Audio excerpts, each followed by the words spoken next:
Programa Contacto Desconocido.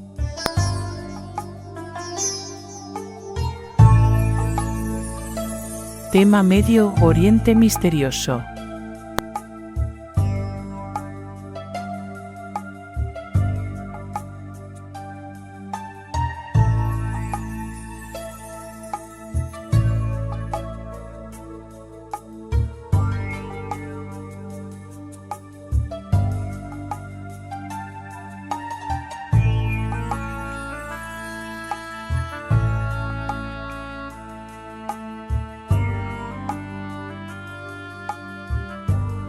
Edgar Cooper.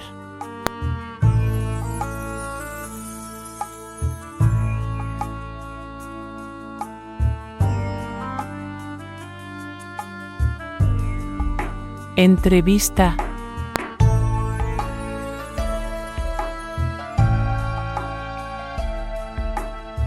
A Abdel Chejade.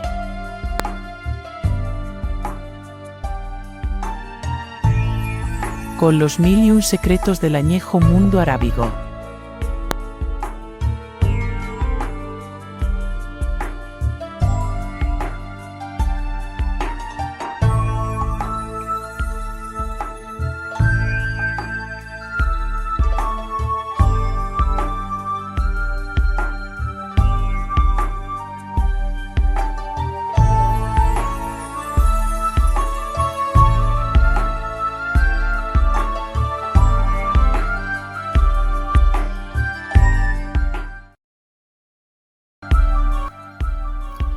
¿Qué tal amigos? ¿Cómo están? Soy DJ Javier Arroyo de radioclásicasactuales.com y bien, les invito a que escuchen un programa sensacional que es Contacto Desconocido, en donde Edgar Cooper va a entrevistar a Abdel Chejade.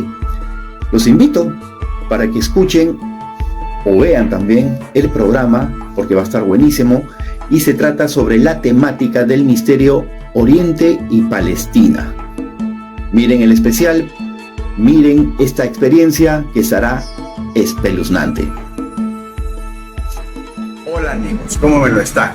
Les saluda a su amigo Edgar Cooper y hoy vamos a tener un nuevo especial, el programa Contacto Desconocido. Tenemos un gran invitado, nuestro gran amigo Abdel Chejade. ¿Será? Que nos va a hablar del mundo del misterio en el Medio Oriente, donde sea, Palestina, en todos estos lugares muy desconocidos para la gente. Así que amigos, acompáñenme a esta aventura que empieza ahora. ¿Qué tal amigos? ¿Cómo están? Soy Abdel. Saludos desde acá, desde Lima, Perú. Desde la Plaza Francia. Vamos aquí a compartir un rato con Edgar Cooper y con todos ustedes amigos del programa Contacto Desconocido. Hablando acerca de cosas, ¿no? De repente por ahí algunos que otros temas de enigmas, de misterios, ¿no? Si que sale, si no sale, por lo menos de temas de aventura o de fantasía. Vamos a hablar de algunos detallitos, de repente algunas cosas, cuestiones sobre simbología, sobre historia de la simbología. Entonces, acompáñanos a este nuevo episodio. Bueno, como ya es costumbre en el programa, hemos recolectado preguntas del público a través de TikTok, Instagram, Facebook, Twitter, de la Deep Web también, de todos lados. Ah, ya, de la web. Y acá tenemos nuestra primera pregunta del gran Abdel. ¿Cuál es la leyenda popular más importante que existe en la cultura palestina? Lo que más uno le llega a la mente sobre el tema, lo primero, ¿no? Que uno le llega a la mente sobre el tema, es la mitología egipcia. Es el tema de Thor, lo que pueden recordarme yo, porque tampoco soy experto en eso, ¿no? De Tot, ¿verdad? Me voy a confundir con la otra mitología. De Tot, de Anubis, de Ra, de Amón, ¿no? De esta gente, Isis, por ejemplo. Y quizás, si es que toca, puedo decir algo de la otra mitología más conocida en el Oriente, por ejemplo, que es la mitología mesopotámica. Ahí tenemos otros personajes, ¿no? Tenemos a Anu, a Enki, Enlil, ¿no? Para empezar por los sumerios, ¿no? Que casi son lo mismo que los caldocitas. Y así, el famoso Gilgamesh. En el caso de Mesopotamia, vestigios, está los templos, por lo general, que eran los zigurats. Pero en el caso de Mesopotamia, Los zigurats eran constantemente templos, ¿no? Zigurats relacionados con palacios eran muy pocos, los palacios eran un poco más bajos, los templos eran los verdaderos zigurats de más de 20 metros de altura, ¿no? En este caso tenemos los zigurats de Uruk, de Ur, y en ese detalle sí no sé para qué dios estaba consagrado cada templo, no recuerdo en este momento. Pero por darnos una idea, si una ciudad estaba consagrada a un determinado dios, por ejemplo Babilonia, o ponte en el caso de los asirios, Azur, la capital, está consagrado al dios Azur, y el templo era como el hogar de ese dios, ¿no? En este caso el dios Azur. No, casi un misterio al respecto sería como la ubicación de los jardines colgantes de Babilonia. ¿No? Y eso se dice que o fue en Babilonia o de repente fue en Asiria, no está muy relacionado. Y eso está relacionado con una leyenda, ¿no? de Nabucodonosor. Se supone, según la leyenda más conocida y llevada a Occidente por los griegos, es que Nabucodonosor construyó los jardines colgantes de Babilonia como regalo de bodas para su esposa, ¿no? Que era una meda, de Persia, ¿no? Y finalmente, templos en Palestina concreta, relacionados con mitología y con dioses, están los cananeos filisteos, ¿no? Para dioses, por ejemplo, el dios que más nos puede llegar a nosotros aquí en la cultura popular, en la contracultura, y cosas de decir, temas de terror, temas de misterio. Los que han leído de Lovecraft saben que en uno de sus relatos aparece un nombre que es el dios Dagón, o Dagan, Dagón. Digamos, la idea de ese dios se inspiró para esa creación un verdadero dios, una verdadera deidad de los cananeos, que era Dagón, ¿no? Un hombre mitad, las figuras las describen en los templos como mitad humano, mitad pez, en una versión, otra versión con una capucha de pez. Sale el agua y que enseña a los seres humanos, a pesar de ser pez, enseña a los seres humanos a cultivar. Dos preguntas en una. La primera, la antigua Judea, Canaán, Siria, Tierra Santa, son en la actual Palestina. Y la otra, los antiguos en el mundo del Medio Oriente eran conocedores profundos de la astronomía y de la astrología. La antigua Judea perteneció, bueno, antes de ser Judea se llamaba Reino de Judá, ¿ya? De nuevo el mapita. El mapita. ¿Ya? ¿La recuerdas ahí? En la parte sur está el Reino de Judá, en la parte norte estaba, antes era el Reino de Israel, ¿no? De donde vienen los israelitas, ¿ya? No confundir israelitas con israelíes, después ya te voy a hablar al respecto porque tú haces esa confusión. Entonces, David sería el fundador de todo el Reino de Israel, pero después se dividió porque hubo una trifulca entre dos personajes. Y uno terminó reinando el reino del norte que se llamó Israel, que tenía su capital en Siquem, hoy en día es Nablus, ciudad de Palestina, Nablus. Y el reino sur, el de Judá, terminó teniendo su capital en Jerusalén. Canaán es un nombre mucho más genérico y más antiguo que Judea y Samaria. Anterior, y más antiguo que Israel incluso. Canaán incluso más antiguo que Palestina, ¿no? El Canaán era como el nombre casi originario que desde la edad de bronce, es decir, 1500 antes de Cristo, casi, ¿no?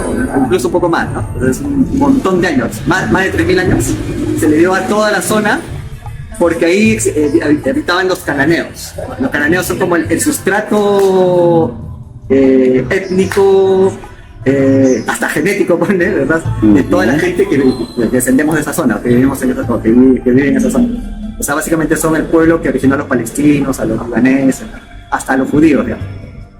Y estos cananeos después dejaron de ser conocidos como cananeos, ¿no? La identidad se perdió, pero realmente Canaán es Palestina, ¿no? Ahora uno entiende que después en esa zona se obtuvieron nuevos nombres para regiones más chiquitas como Judea y Samaria y Israel y Siria. Pero digamos que todos esos en un principio pertenecían a Canaán, ¿no? Que era Palestina. El nombre Palestina también es más o menos contemporáneo de Israel. Es un nombre que lo crearon que lo acuñaron los griegos cuando empezaron a explorar esa zona, los antiguos griegos, clásicos. Y después lo publicaron los romanos, ¿no? Esa sería la primera pregunta, ya tenemos una idea. La segunda es si es que esos antiguos pueblos conocían la astronomía y astrología.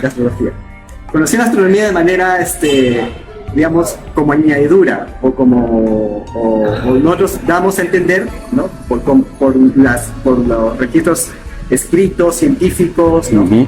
Que sí consideran la astronomía en el sentido de movimientos solares, descripción de los movimientos, descripción del movimiento del Sol, el aparente movimiento del Sol, el aparente. Pero para ellos, para muchos de esos pueblos, el Sol era como un astro que se movía también alrededor de la Tierra. Pero hay algunos pueblos que asumían eso, ¿no? O los movimientos de los planetas, ¿no? La descripción detallada de en qué momentos del año tendrían que caer cada planeta, en qué lugar, incluso cada estrella, en qué parte del cielo. Por lo tanto, tenían los registros precisos de esas fechas, ¿no? Y de ahí viene las bases de nuestra cultura, nuestra civilización mundial, universal, digamos, de detalle o de aspectos que nosotros son cotidianos, como por ejemplo el calendario, las estaciones, claro, las fechas claves, ¿no? Solsticio de invierno, solsticio de verano y los ritos relacionados con eso. Por ejemplo, las Saturnalias, ¿no? Hay un detalle con las Saturnalias romanas que están relacionadas con estos solsticios de invierno para ellos, que luego pasaron a ser Navidad, por ejemplo. Los equinoccios también tenían algunas fechas claves. Por ejemplo, los asirios, creo que, si mal no me equivoco, festejaban Año Nuevo en equinoccios, es decir, o en 21 de septiembre, 21 y 22 de septiembre, o 21 y 22 de marzo, por ahí, en vez de solsticios. Y para ellos el solsticio de verano es en julio. El caso de la astrología y cosas como relacionadas a mitología, que más que podríamos decir de estos pueblos sería, por ejemplo, símbolos o simbología relacionada a tanto a la astrología como a las propias creencias de ellos. Por ejemplo, los signos zodiacales los crearon los mesopotamios. Y los símbolos relacionados a esos signos zodiacales también no estoy muy seguro, pero deben estar relacionados con cada uno de los signos del zodiaco. Hay unos símbolos relacionados a los signos y esos los crearon probablemente también los mesopotamios. El caso de los egipcios, por ejemplo, aquí mi amigo Edgar Cooper está llevando una medalla del ojo de Horus, que en egipcio antiguo se llama Uriyat, ¿no? Era un talismán, los egipcios lo usaban. Ahí está, ¿lo pueden ver? Sí, un talismán que los egipcios lo usaban. Era un símbolo y yo tengo entendido que una de los usos que era para evitar el mal de ojo, ¿no? El clásico. Como por ejemplo, es lo mismo que usamos aquí en esa cultura con los guairuros. Los egipcios lo usaban con el Uriyat. La Kaaba, la piedra negra de la Meca, dicen que está hecha de meteorito, por ejemplo, que ese es el secreto de que tanta gente vaya a adorar. Y dos, para el mundo árabe, ¿cuándo parece ese será el juicio final? Coincide con el apocalipsis bíblico. Hay también la existencia de algún anticristo en el mundo árabe. Pero de lo poco que sé, tengo entendido que varias culturas tienen incluso de Medio Oriente, no sé si solamente Medio Oriente, pero también probablemente otras regiones, tienen esto de lo sagrado que puede ser el regalo, y uno se imagina, ¿no? Estando como, hace como un ejercicio antropológico que meterse en la mente de esa gente. Pedazos de hierro y vienen como meteoritos.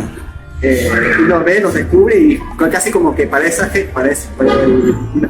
persona de la antigüedad, encontrar un nuevo elemento que cae del cielo como regalo divino, y a partir de eso hacer una nueva tecnología que cambia todo, ¿no? Hace una función. Es casi una cosa mágica, ¿verdad? En el pensamiento mágico religioso eso puede estar relacionado con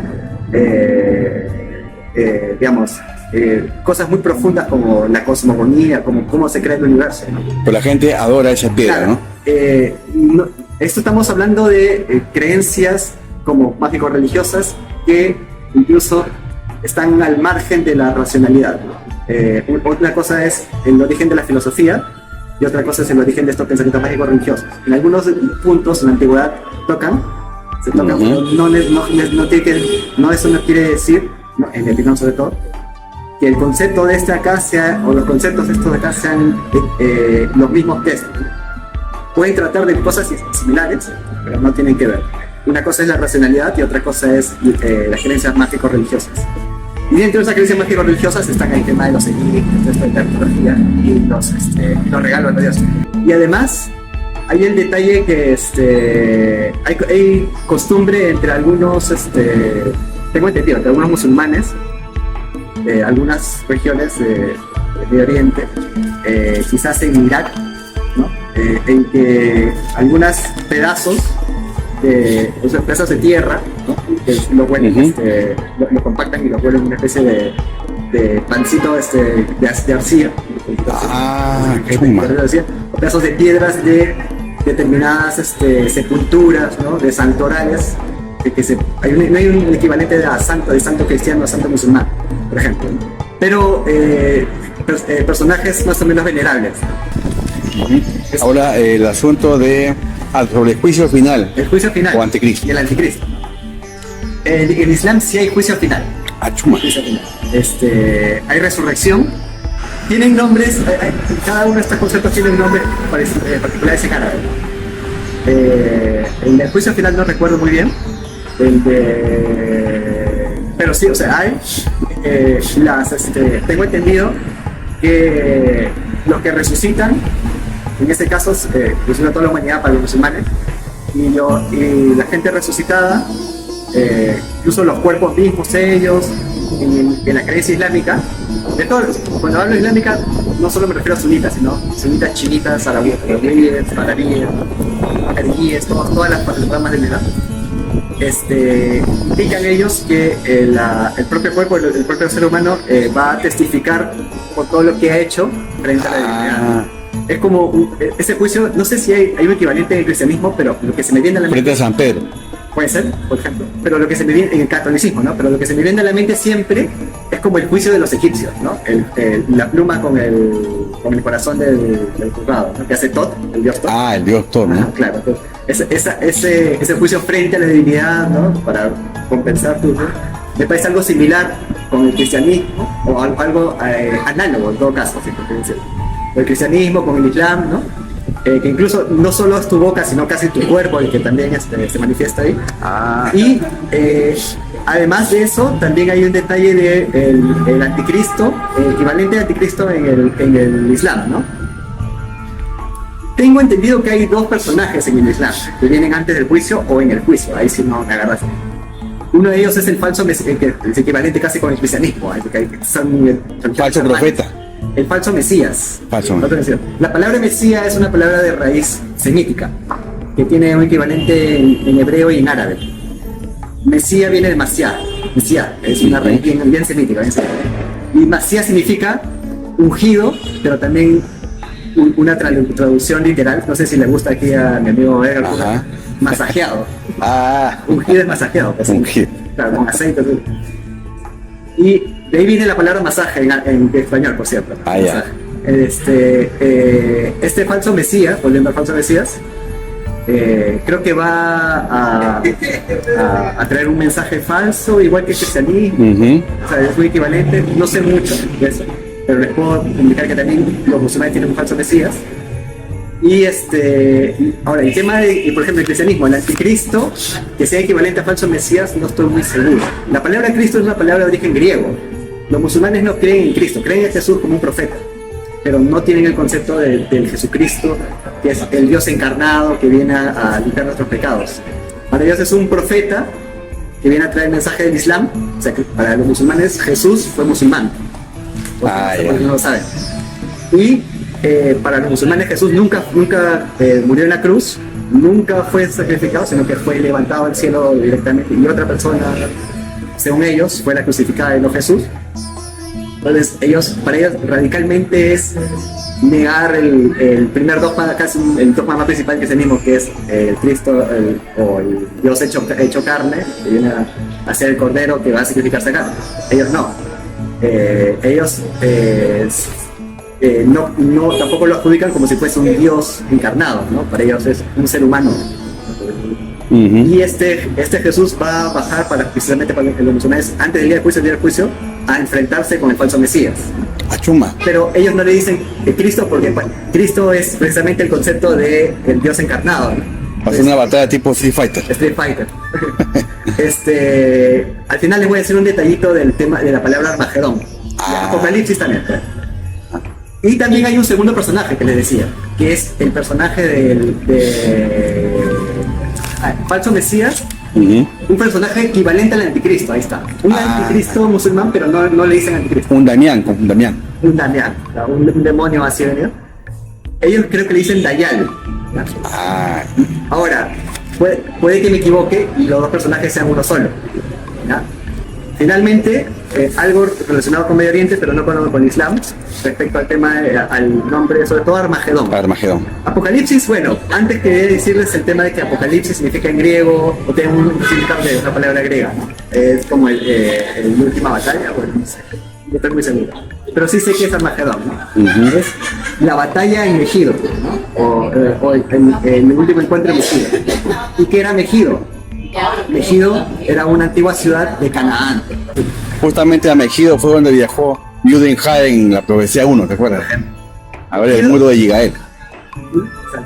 Megido está al norte de la zona norte de Palestina, al oeste del mar de Tiberíades, también conocido como el mar de Tiberíades, el mar de Galilea, al oeste de Galilea. De nuevo la Mapa virtual. mapita virtual. Aquí está el mar de Galilea al oeste. Ajá. Nazaret, que está cerca de Galilea, donde vivió Jesús. No está Jesus. Donde vivió Jesús. Y al oeste, perdón, yéndose para Haifa y para Acre, hay una entrada, porque hay como una cadena de colinas, de montañas, no sé qué algo. Donde la principal entrada es ese valle. Y en ese valle, en medio de ese valle está Megido.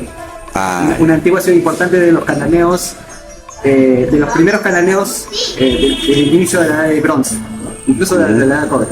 Armagedón, la palabra Gedón, o Magedón está relacionada con Megido. Según el Apocalipsis, creo, nuevamente ahí se me agarra. El cristianismo no sé mucho. La batalla del Apocalipsis va a ser, una de las batallas va a ser en Megido, ¿no? Que será el Armagedón. En este mundo tan extraño, tan vecino, ¿no? Muchos gurús, son muchos santos. Pero, por ejemplo, creo que en la India está Sai Baba, que es una encarnación de un gran maestro. Está Lord Maitreya, que dice que es el instructor de este mundo. ¿Qué te parece a ti estos personajes, ¿no? Como Sai Baba, Maitreya? Eso, y también lo segundo es si alguna vez tú has tenido una experiencia que te parece un poco inexplicable. Experiencias inexplicables, creo que una vez un fantasma se sentó encima de mi cama, me miró y después se fue. Creo, pero no sé si estuve despierto o dormido. Yo creer en fantasmas no creo. Respecto al tema de Saibaba, tengo entendido que hay un pata que se llama Osho. Osho, ¿no? Osho, sí. Escribió varios libros, ¿no? Osho me parece un autor así como parecido o casi en la onda de los autores estos modernos que escriben para el mercado. No soy muy adepto a leer ese tipo de cosas. Es abuelo del Chavo del Ocho. Es abuelo del Chavo del Ocho. Y bueno, amigos, seguimos avanzando en esta entrevista gran Abdel Chejade. Y vamos con esta que dice: preguntan si alguna vez te gustaría viajar a Palestina o has viajado de repente en astral a Palestina. 1. Y 2. Las mezquitas son lugares sagrados y están llenos de energía dentro, así como la iglesia que tenemos acá. ¿Son lugares llenos de energía o no? ¿No te parece? Claro, en materia imaginaria viajar, cualquiera que empiece a leer puede viajar en materia imaginaria a un lugar. No, yo no. ¿Nunca has hecho un viaje astral? No. ¿Qué sería interesante? Que de repente me meto una ayahuasca o Claro, así viajan en ayahuasca, San Pedro. Hago un viaje internacional. Una vez un amigo argentino por Facebook decía: pronto vas a hacer un viaje internacional, pero tienes que seguir la misma onda de Bob Marley, ¿no? En troncho. Seguro que en algún momento, si es que me pongo las pilas, viajaré a Brasil. Ya la conozco en buena parte de manera intelectual, ¿no? Sabemos los lugares, pues podría viajar, no estaría perdido. ¿La mezquita es como decir la iglesia? Ahora el tema de las mezquitas, ¿no? Si hay como una energía dentro de las mezquitas, y ¿qué es una mezquita, no? Son sagrados, ¿no? La mezquita es, en principio, una casa de oración. Es el concepto más relacionado. Las mezquitas son, en principio, o el concepto más preciso respecto al origen de una mezquita. Es una casa donde casi es un hogar, un lugar. Uno va como en un hogar, descansa como en un hogar, ¿no? Y ora como un hogar,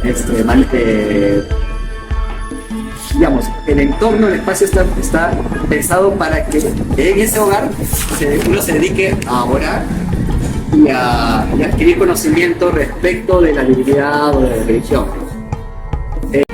Pero sobre todo uno se nos viene a la mente más el tema de Egipto y Mesopotamia, que concebían a los templos como lugares en que la divinidad bajaba o residía ahí. Quizás en el caso del cristianismo tenemos esa herencia, el hecho de que a la hora de la comunión, que creo que es la parte más importante de la misa, por ejemplo, está el hecho de que la divinidad baja y se materializa en la hostia. Y entonces el cáliz y el lugar donde se guarda el cáliz con la hostia es como el lugar donde está la divinidad ahí, ¿no? Entonces, eso yo creo, yo entiendo de manera antropológica que es una herencia de estas creencias antiguas de la primera civilización romana que vinculaban la casa de oración o el templo con la casa de la divinidad. En el caso del judaísmo y del islam, eso no es tan así. Tengo entendido que las sinagogas también son una especie de lugares de oración. Y en el caso del judaísmo y el islam, yo no conozco mucho el judaísmo, pero en el caso del tema del islam sí, que si se considera algo sagrado, materialmente sagrado, más allá de la roca de la Kaaba, en el caso de las mezquitas, es los propios textos escritos del Corán, o la propia palabra de la divinidad revelada, es casi un elemento materialmente sagrado, eso sí. Entonces, en ese sentido, las escrituras que están albergadas en una mezquita o en una sinagoga, me parece que en una sinagoga también, son en sí mismas sagradas, ¿no? Uno tiene que incluso estar en un estado de ablución, que es lavarse y estado de ablución, purificación interna y purificación externa. Lavarse con el agua, ¿no? Lavarse la cara, el cuello, las manos, un poco, y tener la ropa limpia para entrar y vincularse con este escrito sagrado y adquirir conocimiento de ese escrito sagrado. Entonces, ese es el rito, ese es el principal rito de la mezquita. Y en ese sentido podríamos decir que lo sagrado de las mezquitas es eso más que el recinto en sí. Quizás para algunos musulmanes el mausoleo porque hay personajes enterrados en mezquitas, personajes particularmente conocidos, famosos, conocidos, digamos, santos en general, o buenos musulmanes, por decirlo de alguna manera, cosa que en la tradición cristiana, sobre todo europea, ambas cosas están vinculadas, ¿no? ¿Cómo se llama? La iglesia era el lugar donde estaba el cementerio mismo. Pero más allá de la cúpula, que es un elemento, está el detalle de la tipología misma. La entrada a un patio abierto. En el patio abierto hay una pileta, esa pileta es donde los musulmanes hacen esta ablución, que decir, lavarse las manos, luego las manos hasta los el ritual. Enjuagarse la boca, la nariz y lavarse los pies. Para recién entrar, todo eso, para recién entrar al recinto limpio, purificado. Ahora vamos a hablar un poco sobre los libros sagrados. Una pequeña pregunta. La Torá es el equivalente a la Biblia, es un contemporáneo de la Biblia. Dentro de la Cábala hebrea existen rituales de magia o de demonología de repente. Podríamos decir que la Torá es equivalente a la Biblia en la medida. La Torá es el Pentateuco más otros cuantos libros. Por lo tanto, estamos hablando de una Torá que está dentro de la Biblia. ¿El Antiguo Testamento? El Antiguo Testamento. Parte del Antiguo Testamento de la Torá. Solo que es escrito en hebreo original, ¿no? Y la segunda pregunta es... si dentro de la Cábala hebrea hay algún ritual de magia o de demonología. Yo te escuché Cábala. Cábala hebrea. La Cábala hebrea. Me parece que sí. Sé que está este árbol de la vida, escrito con la psicología, ¿no? Con varias esferas, el árbol de la vida, una esfera que arriba y una abajo y otras 6, me parece, conectadas. Y cada esfera es un aspecto, no sé si de la realidad o extremal. Y luego hay un tema esotérico relacionado a la cábala, números relacionados a la cábala. Claro, está el tema del árbol de la vida que decía, como te el árbol de la vida. ¿no? Con las 9 esferas o cuántas esferas. Los números son así importantes, la cantidad de esferas, ¿no? La numerología. Este tema de la numerología. Todos los números en la antigüedad eran mágicos prácticamente. Hay un detalle con los números. Lo que se nos viene, por ejemplo, a la mente es el tema de Pitágoras, ¿no? El tema esotérico de Pitágoras. Pitágoras era un matemático, además filósofo, ¿no? Los números eran importantes. Y además está la propia estrella de David, que es un hexagrama, que indica el número 6 como un número importante, ¿no? Y estos detalles de que 6, 7 y todos esos números estén vinculados con la propia creación del ser humano, con la forma de las células, la forma de los glóbulos que tengan ese tipo de números. Es todo un detalle, ¿no? En el caso de la cábala, como decía, están estas esferas y creo que las esferas, si no me equivoco, se llaman sefirot o algo así, un nombre así. Entonces hay eso. Y de monología en la cábala, no estoy seguro, pero en la medida en que la cábala esté vinculada con todos estos ritos mágicos antiguos, puede ser que sí. De hecho, hay un personaje satanista, que era un sabio de origen judío, que se volvió medio satanista, o un antecedente al satanismo, y creo que está vinculado con la cábala, por ejemplo. Ese detalle del demonio y la cábala.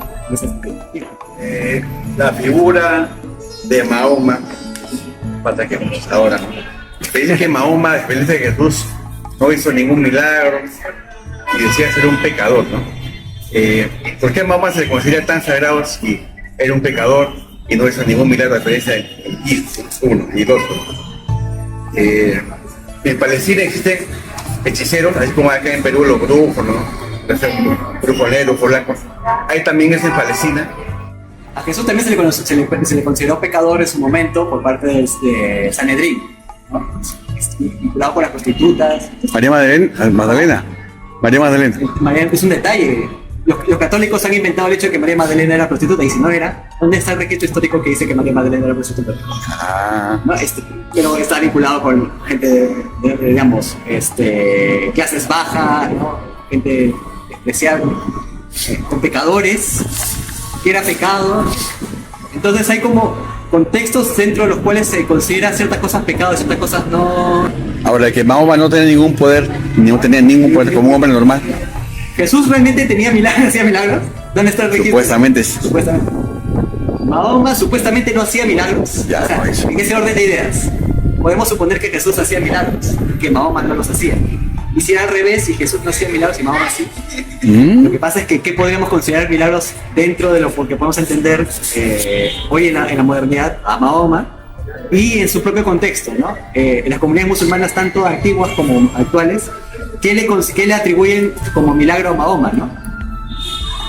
El principal milagro que los musulmanes le atribuyen a Mahoma es la propia revelación. Es como ser el puente de revelación entre la deidad, ¿no? Los musulmanes también le dicen a Dios, Dios.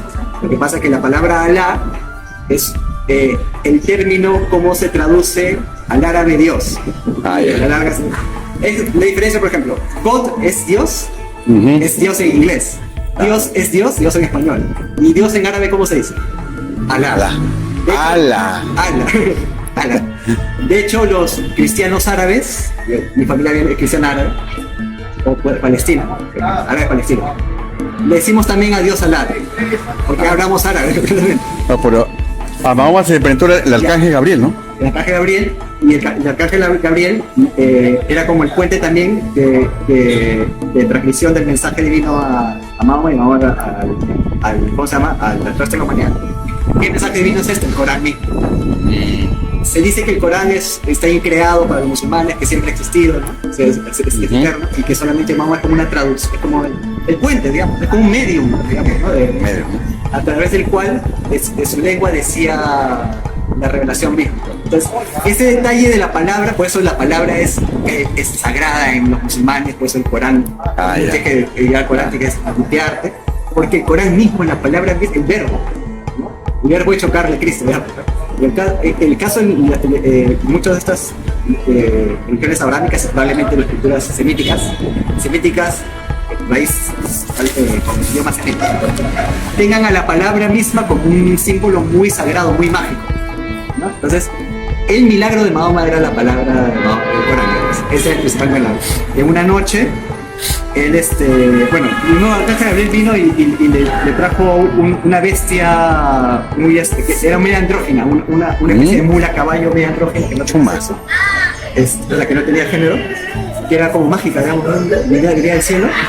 Y esa noche Mahoma se subió a esa bestia mágica, ¿no? Digamos, o sea, un animal de carga, a ese sentido bestia, no digamos de un demonio, un animal de carga. Se subió a esa montura. Esa montura recibe el nombre de Buraj, si mal no me equivoco en musulmán. Con esa Buraj se fue así volando como... ¿A dónde? ¿No? Por el cielo, hasta Jerusalén.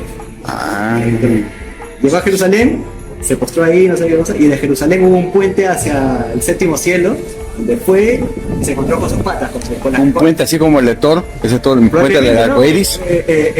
Highway to Heaven. Y ahí se encontró con la batería, que se había mencionado, con su batería. Que eran Moisés y Jesús, básicamente. Moisés, Jesús, él. Creo que Abraham era su antepasado de Mahoma. ¿Sabían? No sabían. No sabía. Abraham era el antepasado de Mahoma. Ahora de los brujitos. Y ese es el otro milagro, digamos, de Mahoma. Ahora, el tema de los brujos.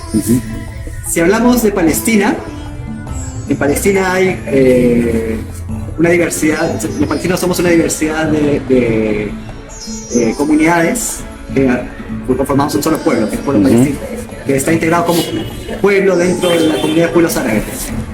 Pero tenemos diferentes raíces, diferentes comunidades y diferentes credos.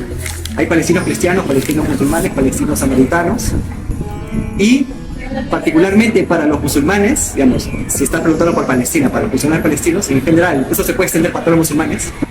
La brujería, toda esta cosa de la brujería y magia es tabú y está prohibida. Entonces, dentro del Islam, los musulmanes palestinos, entre todos los musulmanes, no debería haber brujos de hechicería. Por lo tanto, no hay brujos musulmanes. Sin embargo, hay detallitos, por ejemplo, en todo el Medio Oriente, que pueden vincularse con temas de ritos mágicos, como por ejemplo, en algunas comunidades del norte de África, usan símbolos como la mano de, no sé si has visto la mano de Hamza, tiene todo un detalle que está relacionada a un símbolo. El que hace Spock. ¿Aquí? Quedó el dedo así, ¿no? Pero es una mano así que está como colgante. Está vinculado a un símbolo cartaginés, fenicio, cananeo, que era la mano de la diosa Tanit, que es un amuleto también contra el mal de ojo. La Hamza o mano de Fátima, le dicen. Es todo un detalle de leyenda tras leyenda que se acumula y llega a la época islámica y se mezcla con otras leyendas, ¿no? Medias relacionadas con que es la mano de la misma Fátima y todo esto. Por ejemplo, está ese detalle. También está el detalle de que algunos versos del Corán lo usan como talismanes, lo meten como en rollitos metidos en colgantes y lo usan así como especie de talismán. Bueno, como dice el negro de WhatsApp, ya para acabar, existen algunos libros que se pueden considerar ciencia ficción, mitología. Por ejemplo, en el Mahabharata se cuentan extraños enfrentamientos celestiales. Nubes, las naves. Eso no cree que es pura fantasía de los escribanos, o de verdad, o algo de verdad en los siglos que la gente vio y escribió sobre eso, esas batallas. Pues pura ciencia ficción. ¿Qué opinas? Si hablamos promedio de tradición islámica, hay poco de batallas legendarias, ¿no? que vienen así a través de la mitología. Los musulmanes son muy poco de asimilar que lo suyo, lo de ellos es mitología, ¿no? Para mí, seguro que también lo es, ¿no? Pero son muy poco de eso. Y que de esas batallas legendarias hayan escrito y hayan tratado. Ahora, hay, bueno, eventos como que el momento que vieron que la luna se partía, un relato medio raro en Islam, la luna se partía y se volvió a unir, ¿no? Y es una señal divina, Mahoma dijo, mira la luna. Hay un detalle, hay una anécdota así respecto a eso. No, algo eso, pues, sería eso, básicamente. Ahora, el Medio Oriente es un mundo mucho más extenso que el Islam, ¿no? Yo siempre pienso que el Medio Oriente es tan rico y más heredero de lo pagano que de lo... Para mí es en mi corazoncito es más chévere vincularlo con el mundo antiguo, con lo pagano, que con el islam y el cristianismo. Mi corazón es más pagano que Ya. cristiano Pero musulmán. para ti, ¿existen los ovnis o no existen? Los ovnis, o sea, de manera historicista, y ahí se me Tú nunca has visto, nunca has visto. No he visto ovnis ni existen en la medida en que ahorita no son realidad. Cuando sean realidad, seguro van a existir con toda la historia. Tócame que eso es realidad. No, Ya. pero no, para mí no. No existe. Ya. Ahora, en caso de Medio Oriente, circunscribamos que es desde Persia, Irán, hasta el norte de África, hasta el Magreb, digamos, ¿no? Túnez, lo que decía, Túnez, Argelia, hasta Irán. Están, como les decía, las tradiciones mitológicas de los antiguos egipcios, los antiguos mesopotámicos, los cananeos, ¿no? Cananeos fenicios también son cananeos, otros pueblos como los hititas, ¿no? Otros pueblos como hurritas y muchos otros pueblos. Que en esos relatos haya habido batallas épicas, ¿no? Estos mitológicos. Podemos hablar arte tendido, por ejemplo, las propias aventuras del propio Gilgamesh, ¿no?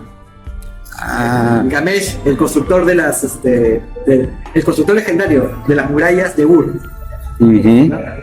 ¿De Ur o de Uruk? No recuerdo, no. Pero él, por ejemplo, se enfrentaba con todos, era el gángster. Y me parece que no sé si habrá alguna batalla relacionada con la mitología de Gilgamesh, pero sí, por ejemplo, podríamos pensar que sí. Lo que sí recuerdo es su enfrentamiento con Urbaba, ¿no? Que es el otro demonio que la diosa Ishtar por despecho se lo manda, o no sé si era Ishtar, manda para enfrentarse contra él. Y otra anécdota similar es en la mitología sumeria, casi que la misma calda siria. El enfrentamiento, esta sí es una batalla legendaria, ¿no? El enfrentamiento entre Marduk, que para Marduk es la versión babilónica, pero para la versión sumeria, que son la versión anterior, creo que era Enlil, no me acuerdo muy bien, el equivalente, y el monstruo Tiamat, ¿no? Que es como un antepasado, un antecedente de Leviatán especial. Ya, el demonio Leviatán. Era la lucha entre el orden que simbolizaba Marduk, ¿no? O Enlil, no recuerdo, y el caos de la naturaleza que simbolizaba Tiamat. En algún momento legendario de la antigüedad se enfrentó dios Marduk contra Tiamat. Con el box. ¿No? El rincón del box o Ya. a lo Lucha libre. ya. Para que la gente conozca más de la cultura palestina, qué libro, qué novela, ¿no? Voy a recomendar, qué lectura para que conozca más. Buena recomendación. Ajá. Siempre hablamos de Palestina, ¿no? Pero Sí, en este caso, como estamos hablando de mitología, siempre estoy yo asumiendo que estamos hablando de Medio Oriente más que de Palestina. Yo recomendaría más bien libros de ciencias sociales o humanidades, más que novelas, así, no recuerdo muy bien en este momento novelas. Hay un libro, todo comenzó en Sumeria,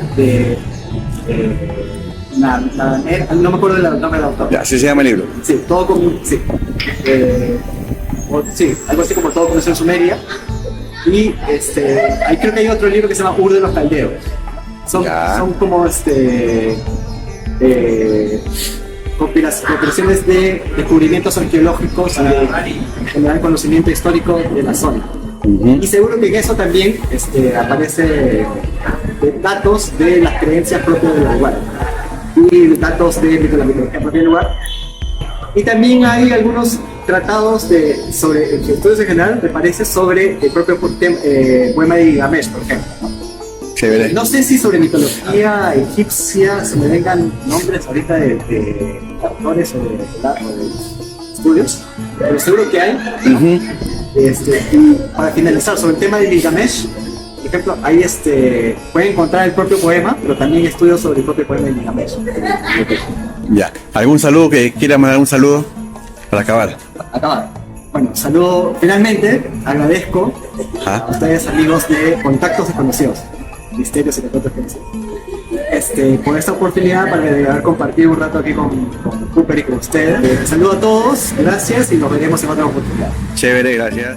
Contacto Desconocido con Abdel Chejade. Hoy hemos estado en Contacto Desconocido y además me han pasado el fanzine Poetálica número 16. Muy pronto por Chuper TV. En Chuper TV aparezco yo también, aparece mi artículo sobre el tema de Palestina, el origen.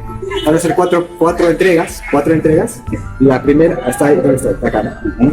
La primera es el origen del conflicto de Palestina hasta la llegada, me parece, hasta la propia Nakba, ¿no? Y luego viene después de la Nakba, la guerra de los 6 días. Van a ser 4 entregas, la primera, y las siguientes, las otras 3. Listo, nos vemos. Nos vemos.